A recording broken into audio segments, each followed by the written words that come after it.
To... to go outside, where the sun can find me. That's... it? Well, that sounds easy enough. The darkness in the house runs deeper than you can imagine. No one can get out alive.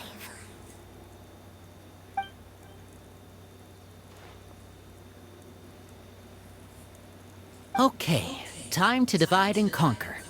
Listen up, I've got a plan. I'll try and find a way to use basic illusory magic to take Clairvy outside and bring her somewhere with sunlight. Lynette, try and find the list of executions that Clairvy was talking about, and see if her name is on it. Fremine, you stay in Poisson. We can't be the only ones who've had run-ins with Clairvy. I need you to collect intel on everything she's said and done. Understood. I'll try my best. What about us? What should we do?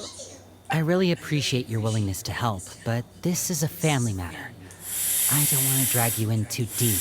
It's too risky. Let me think. Since Father considers you to be guests, maybe you could stick by her side for a little while. You don't need to do anything except keep up some nice, casual conversation. Ah, Paimon gets it. You want us to distract her. I'll give you a magic bird. If Father suspects something, all you need to do is release it when she's not looking, and it'll alert me that something's wrong. Of course, that's only as a last resort. If Father doesn't seem to notice us, there's no need to make contact. We'll reconvene here tonight after all's said and done. If the worst-case scenario happens and we're discovered, just tell Father everything. We're not going to let our guests get punished for our own actions. That's where we draw the line. You too. Okay, this is where we part. Father should be at the beach nearby.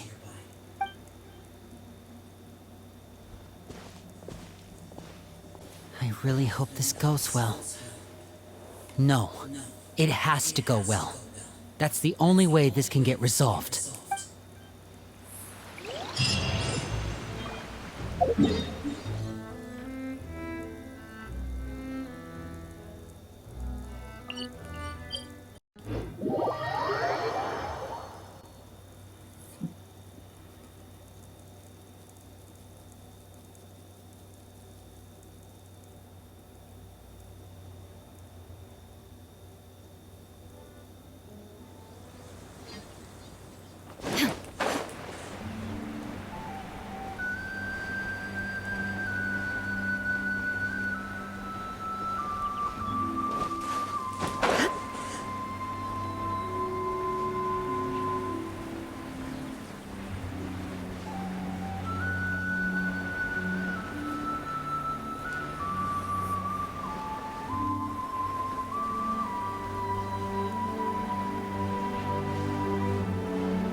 Oh, what? That's Tartaglia. What the fuck is he doing there? It's the Knave! And... child! Hey, aren't you supposed to be in Snezhnaya recuperating? What are you still doing in Fontaine? Oh, it's you two. I didn't expect to run into you here. I was unconscious for quite a while after the fight in the Primordial Sea. After I woke up, I realized I was being taken back to Snezhnaya, and well, I couldn't have that now, could I? Not when I've still got unfinished business here in Fontaine. So, I mustered up all my strength and made the journey back on my own. What sort of unfinished business are we talking here? It has to do with Skirk, my master. I really wanted to meet up with her, but by the time I got back, she had already left. I still have so many questions for her. Without any other leads, all I could do was ask the Knave to help me track her down. She must have left behind some traces from her time in Fontaine. Oh, okay, so have you found any clues? Unfortunately, no. While the House of the Hearth is adept at collecting all manner of intelligence, certain existences can still manage to escape our purview. Basically, unless Master feels there's a need to meet with me, she's not going to be found. But that problem has an easy fix. I just need to become stronger, and then... Paimon thinks you should focus on getting better first.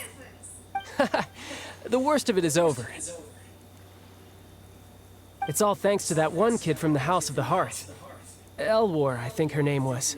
She gave me a bunch of random potions to drink. They didn't go down easy, let me tell you. Pain and chills all over. But they really did help speed up my recovery.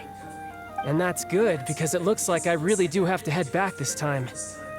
The old man's been putting the pressure on me. He sent someone to tell me I'm needed for some sort of project. Project Stuja? Yeah, that's the one. I heard Regrader's involved too.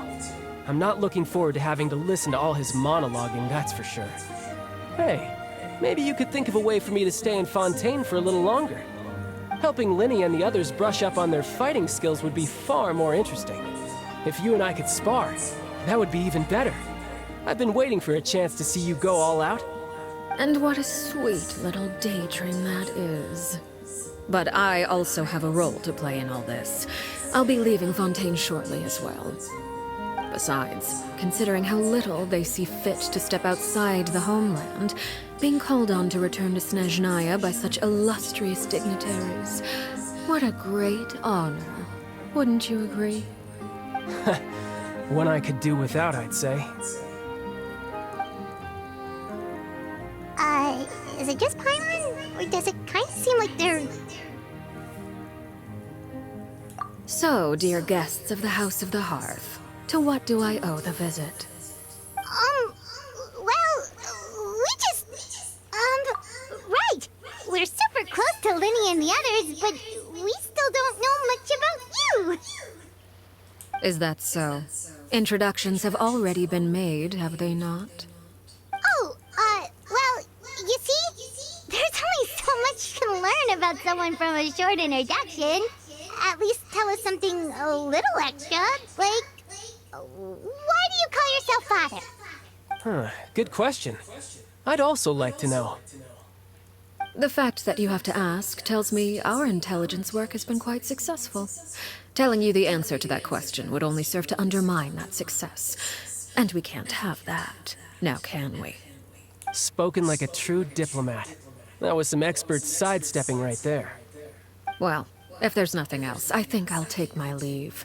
I still have a small matter to resolve at home. Wait, don't go!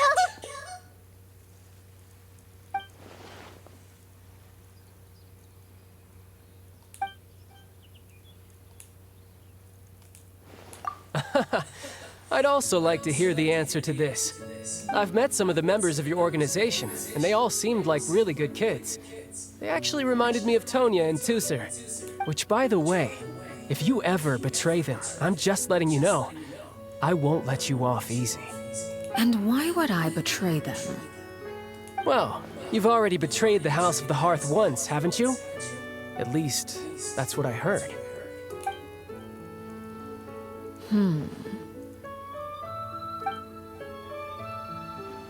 Okay, I admit.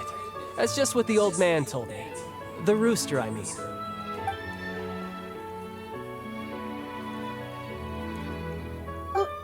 Wait, did you really do something bad to those kids?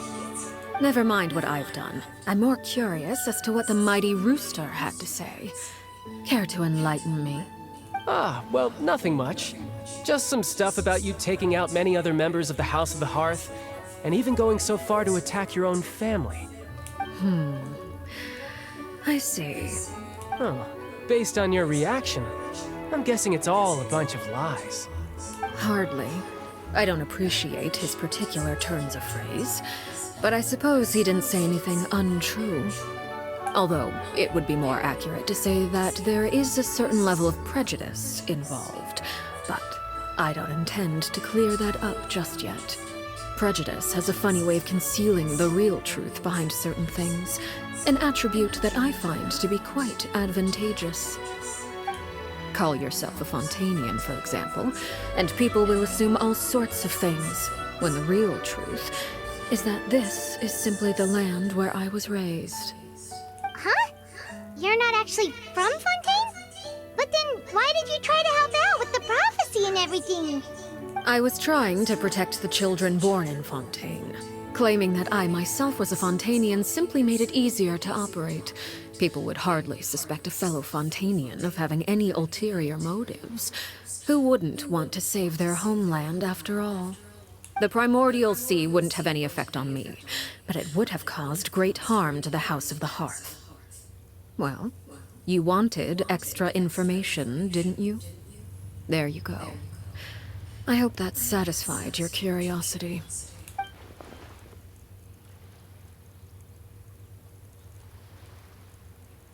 So, you stayed in Fontaine for the kids.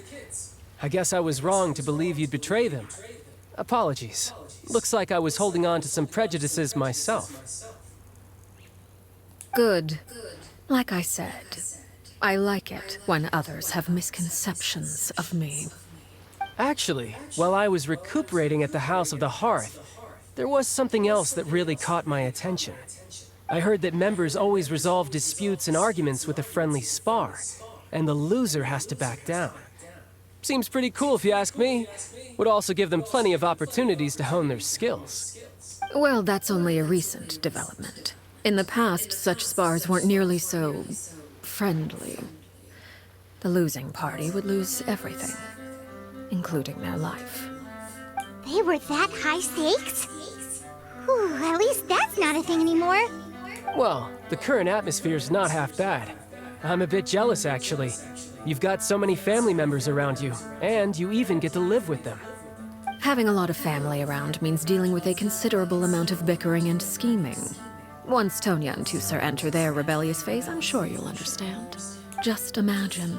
Tusser becomes obsessed with plucking out strands from the rooster's mustache, while Tonya decides to dye her hair 42 different colors. Okay. I get the picture.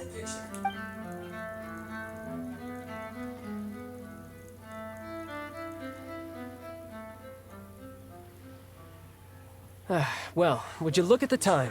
I should probably get going.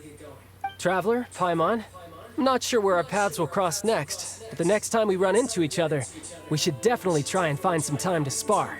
Again, maybe this is a conversation we can have when you look less like you're gonna kill over. All right. Well, thanks for everything, Arlecchino. No thanks necessary. You also played a part in obtaining the Gnosis. I would say we can call ourselves even. I like the sound of that. Well, I'm off. See you all some other time.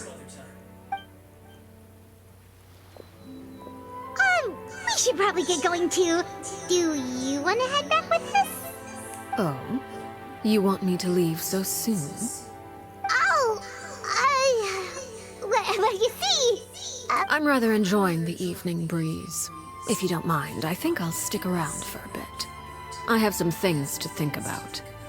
Apologies for not attending to you like a proper host. Please forgive this slight.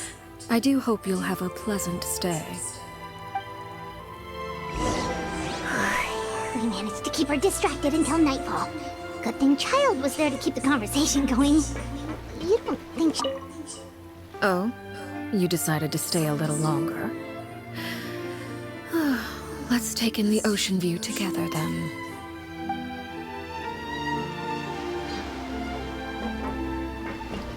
Oh, I wonder if Liddy ran into any issues. Let's hurry back and see how everything went.